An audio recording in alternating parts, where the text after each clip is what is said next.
Have you ever played hide and seek with your own life? You know the feeling. You're tearing the house apart looking for your car keys. You've checked the sofa, the pockets, the fridge, yes, even the fridge, and they are nowhere. Then, the second you give up, the moment you throw your hands in the air and say, "Fine, I'll just walk," you look down. And there they are, sitting right on the kitchen table, staring back at you like they've been there for a century. It's annoying, right? But it's not bad luck. It's not a coincidence. It's a bug in the code of reality. It's called the law of reverse effort. We've been fed this relentless diet of hustle culture. We were told that if you want something, you have to hunt it down, grip it until your knuckles turn white, and never let go. But look at your results. How's that working out for you? The harder you chase that person, the faster they run. The more you obsess over your bank balance, the more it seems to shrink. Here's the cold truth. Desire is a confession of lack. When you scream at the universe, "I want this," what you're actually broadcasting is, "I don't have it." And the universe? It's a giant Xerox machine. It doesn't give you what you want. It just prints more of what you are. And right now, you're broadcasting beggar's frequency. I'm Elias. Today, we aren't talking about working harder. We're talking about the quantum trap. I'm going to show you why your very focus is actually freezing your progress in time and how to stop being the one person standing in the way of your own miracle. Let's get a little experimental. Ever heard of the Quantum Zeno Effect? It's the scientific version of a watched pot never boils, but on steroids. In the world of quantum physics, if you observe an unstable atom continuously to see if it's going to decay, it won't. Your very act of staring at it literally freezes it in time. It can't change. It can't evolve. It's stuck because you won't look away. Now look at your life. Your bank account, that relationship, that career goal, they are all just massive clusters of quantum potential. But you are performing high-frequency, high-anxiety surveillance on them. You're checking your banking app every 10 minutes. You're rereading your sent messages every 5. You are staring so hard at the lack of a result that you are literally handcuffing reality. Everything in the universe exists as a wave of infinite possibilities until it's observed.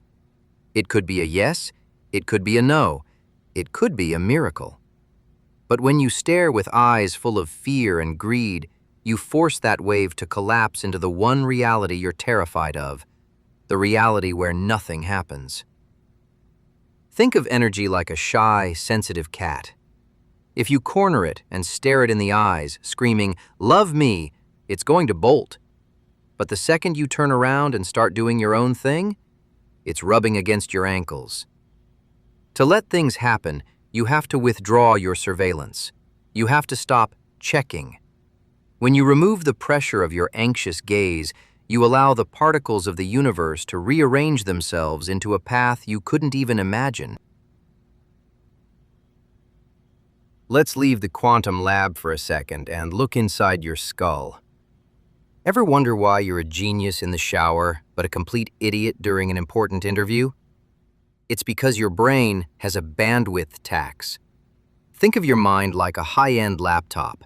You've got the best hardware, but in the background, you're running a massive, heavy, virus-filled program called "I need this to work or I'm dead." That program is taking up 90% of your RAM. So when you try to do something simple, like talk, think, or be charming, your system starts to glitch. You're laggy. You're awkward. You're a $3,000 MacBook trying to run on 128 megabytes of memory. Scientists call this objective tremor. It's the paradox of the needle. When you're just playing around, you can thread a needle in 3 seconds. But if I tell you that your entire life depends on getting that thread through the eye in the next 10 seconds, your hand starts to vibrate like a jackhammer. The more you want it, the more you shake. This is tunnel vision. When you're obsessed with a result, your prefrontal cortex, the part of you that's actually smart, gets hijacked by your amygdala. Your vision narrows. You stop seeing the opportunities, the subtle cues, the lucky breaks. You stop being a high-functioning human and start being a scared animal. And here's the kicker. People can smell it. They can smell the cortisol on you. They see the tunnel vision in your eyes, and they instinctively want to back away. Your hard work and intensity aren't signs of passion. They are signs of scarcity. And scarcity is the least attractive frequency in the universe. Here is the glitch in the manifestation matrix that most gurus won't tell you. You don't get what you want. You get what you match. Remember when I said the universe is a Xerox machine? Well, it's a high-definition one. If you're standing there in a state of wanting, you're literally broadcasting a signal that says, I am a person who lacks this. So, what does the machine print? More lack. You're stuck in the loop of seeking because you've identified yourself as a seeker. And a seeker's job is to keep seeking, not to find. Think about it. When a billionaire talks about $1 million deal, do they scream and sweat? No. They talk about it like they're talking about buying groceries. Why? Because in their world, that deal is normal. It's part of their identity. To them, it's not a miracle. It's just Tuesday. But you? You've made your goal so special, so sacred, so far away, that you've effectively told your subconscious, this thing is not me. And as long as it's not you, the universe will respect that distance. You've created a vibrational gap that no amount of hustle can bridge. Stop trying to hunt the horse. When you chase a horse, it has one job, to run away from you. Instead, you build a beautiful, lush, green grassland. You focus on the soil. You focus on the grass. You focus on your own territory. And then, the horse comes to you. You don't attract success by wanting it. You attract it by becoming the person who already deserves it. By the time the miracle happens, it should feel like the most natural thing in the world. It should feel almost boring. So, where does that leave us? You're standing in a dark forest, holding a high-powered flashlight, staring at a seed in the ground, shouting at it to grow. And now you know why it hasn't. Because you won't turn the light off and let it breathe in the dark. You've been trying to force the universe to submit to your will. But the universe doesn't submit. It mirrors. If you are full of tension, your life will be a series of tight knots. If you are full of wanting, your life will be a series of not having. I've shown you the bars of the prison you've built with your own attention. I've shown you the quantum trap that freezes your miracles.